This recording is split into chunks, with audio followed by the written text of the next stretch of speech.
Cette chronique Politicado est une présentation de votre député d'Arthabasca, Claude Bachand.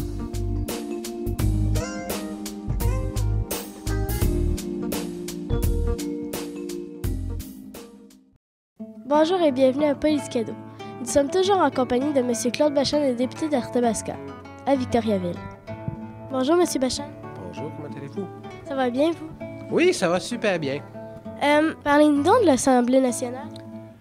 L'Assemblée nationale, c'est la maison de tous les Québécois. C'est là où les Québécois se rassemblent pour décider de nos lois et puis pour parler des politiques. Ça a l'air un peu compliqué, hein? Ça serait une bonne chose que vous les visitiez. Les heures de visite, ça dure combien de temps? Il y a des heures de visite, mais pour s'y rendre, c'est ça qui pose le problème souvent. Hein? Puis tu sais qu'il y a des bons tarifs pour aller voir l'Assemblée nationale. Il y a des tarifs qui sont réservés pour les écoles. Et ça, c'est bien intéressant. Parce que le réseau de la capitale nationale permet à des étudiants, à tes amis, de venir à l'Assemblée nationale et de constater sur les lieux. C'est quoi notre Assemblée nationale? Qui vit là à l'Assemblée nationale? Et tu sais, c'est mon deuxième bureau, ça. À quel âge qu'on peut aller à l'Assemblée nationale? Il n'y a pas d'âge pour aller à l'Assemblée nationale parce que tu sais, c'est l'endroit de rencontre de tous les Québécois. Tout le monde a le droit de rentrer là, bien sûr, dans un esprit où on va visiter, dans un esprit où on va découvrir c'est quoi notre Assemblée nationale. Et tu vas voir que sur le plan historique, tu sais, on parle d'histoire, là, c'est très révélateur de notre histoire, l'Assemblée nationale. Il y a beaucoup de choses qui représentent notre histoire, en plus d'accueillir l'ensemble de tous les parlementaires, les députés du Québec. Est-ce qu'il y a quelque chose qui représente l'Assemblée nationale à Québec? Bien, il y a plusieurs thèmes qui représentent l'Assemblée nationale. Il y a le drapeau du Québec, il y a l'hôtel du Parlement, mais sur la façade, tu sais, tu peux pas manquer l'édifice, hein, parce qu'elle est sur la colline parlementaire, ça c'est particulier. Il y a une magnifique fontaine. Tu pourrais aller, toi et tes amis, peut-être vos amis de garçons, parce que c'est une magnifique fontaine qui inspire à plein de choses. Tu sais qu'elle nous a été remise dans le cadre du 400e anniversaire de la Ville de Québec. Une fois que tu regardes la magnifique fontaine de soir ou de jour, tu vas constater une façade magnifique à l'Assemblée nationale et tu vas voir, il y a beaucoup de statues dans chacune des crèches parce que c'est très haut. Il y a plusieurs étages de statues que tu peux retrouver et ce sont des gens qui ont fait du Québec ce qu'il est aujourd'hui. Et chacune de ces personnes-là qui a contribué au Québec sont représentées. Quelle est votre statue préférée? Ah, c'est celle que j'ai en arrière de moi. Ça, c'est le chasseur à la nigogue. La nigogue, c'est l'instrument qu'il a dans la main. C'est très particulier comme instrument. Tu vois, c'est pour attraper des poissons.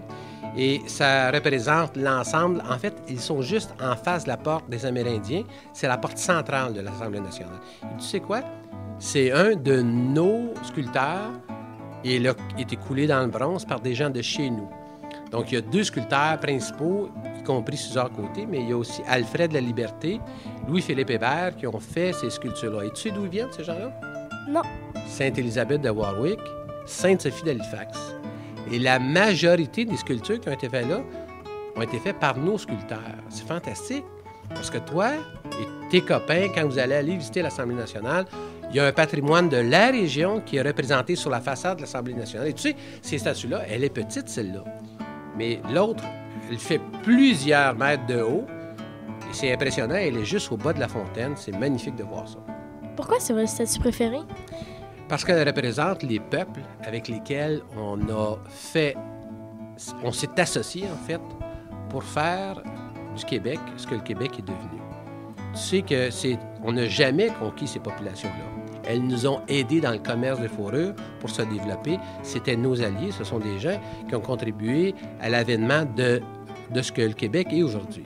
Et c'est très impressionnant parce que à la porte des Amérindiens, il y a une main, on l'appelle comme ça, c'est la porte centrale de l'Assemblée nationale. Tu vois à quel point les Premières Nations étaient importantes pour les Québécois et on les a mis à la porte centrale. Et il y a une autre magnifique statue qui surplombe celle du chasseur à la nigogue et qui vient compléter un peu le paysage. Là, tu vas voir, il y a une jeune femme. Donc, c'est très caractéristique et c'est fantastique de voir qu'ils sont là, présents, parce qu'ils sont aux premières loges de notre développement au Québec. Pourquoi dites-vous que l'Assemblée nationale est votre deuxième travail?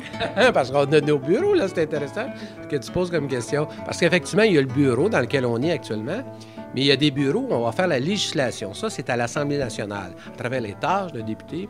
Il y a celle où on te représente à l'Assemblée nationale, et c'est là qu'on fait les lois. Donc, il y a, entre autres, 2 très grandes salles, le Salon Rouge et le Salon Bleu. Le Salon Bleu, c'est là où il y a la période de questions, là. Tu sais, là où les députés s'interpellent, puis des fois, ils parlent plus fort que d'autres, là, et où il y a un grand directeur, un peu comme ton professeur, là, qui est en avant, là, c'est le président de l'Assemblée nationale. Là, il dit à ses élèves de se taire parce qu'ils n'ont pas tous la même avis sur un sujet donné. Et là, ces gens-là s'interpellent dans l'ordre, un peu comme une classe. Tu sais, des fois, on a l'ordre, on n'a pas tout l'ordre qu'on voudrait. Donc, le président de l'Assemblée nationale, il fait l'ordre, et c'est là que se font les lois.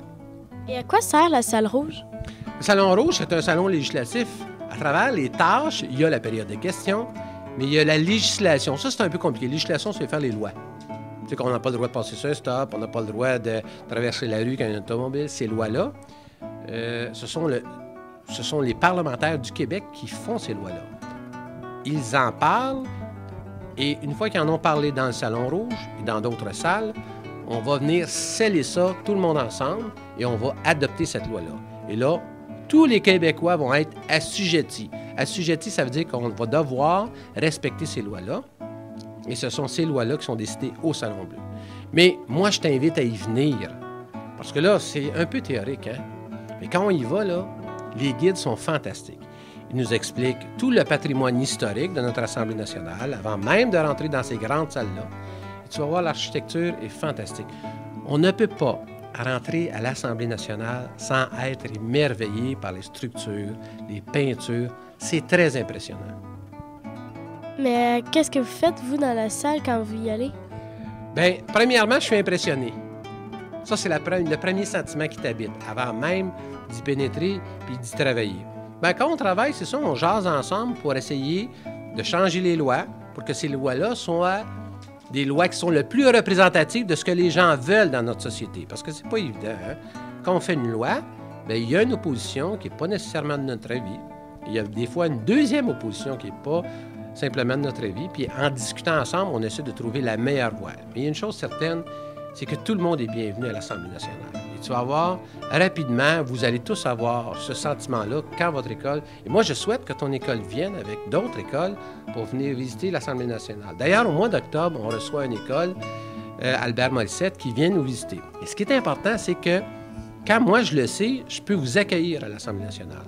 Donc, à l'Hôtel du Parlement, le grand hall, le grand corridor, moi, ça me permet de vous accueillir, de vous jaser, de vous expliquer un peu ce qu'on s'explique aujourd'hui. Ça permet aussi de vous voir, de saluer votre député dans le contexte où il travaille. Ça, c'est vraiment le fun. Monsieur Bachat, pour ceux qui seraient intéressés à visiter l'Assemblée nationale, à quel numéro doivent appeler pour réserver? Bien, le meilleur endroit, c'est de téléphoner ici, au 758-7440, et parler à Mme Ouellette. Mais tu sais, dans chacune des écoles, vous avez déjà reçu un dépliant qui donne toutes les coordonnées à l'endo. Vous pouvez appeler, comment prendre les informations et tous les détails des rabais que vous avez ou de l'aide financière que vous avez pour visiter l'Assemblée nationale. C'est une belle occasion, il ne faut pas la rater. Merci, Monsieur Bachat. Ça a été un plaisir et c'est toujours un plaisir de revoir et de reparler avec toi. Merci. Pour tous ceux qui sont intéressés à visiter l'Assemblée nationale, vous n'avez qu'à appeler au 819-758-7440. C'est ce qui m'a fait notre chronique de ce mois-ci. C'était Florence Beauchemin pour Passe TV, Victoriaville.